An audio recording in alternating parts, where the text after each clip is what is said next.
Joining me now is founder of Wrong Speak Publishing, Adam B. Coleman.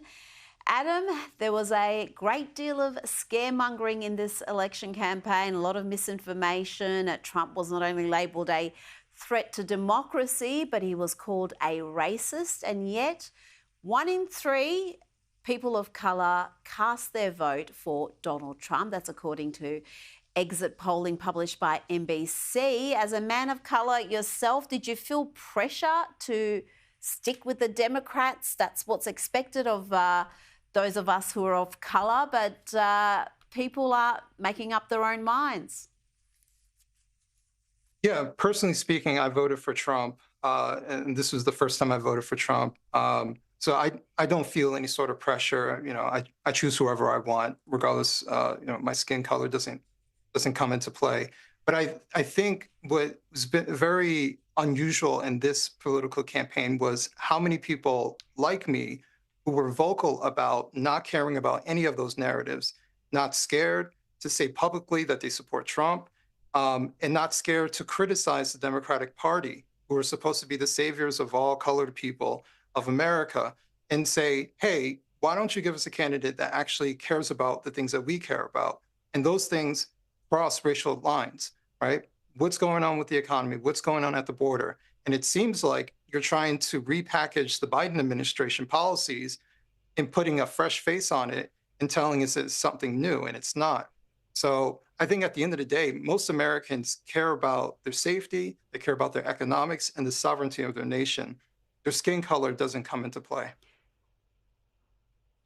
Well, the Democrats do love identity politics and they do play on that. You had Barack Obama out there preaching and some would say hectoring black men in particular to back Kamala Harris.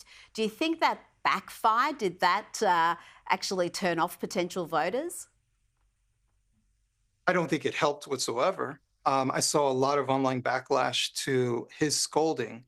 And what was very amazing about it is you would, in any other campaign situation, you would say, oh, that was a misquote, or all right, he shouldn't have said that, but he doesn't speak for everybody else who's part of this campaign.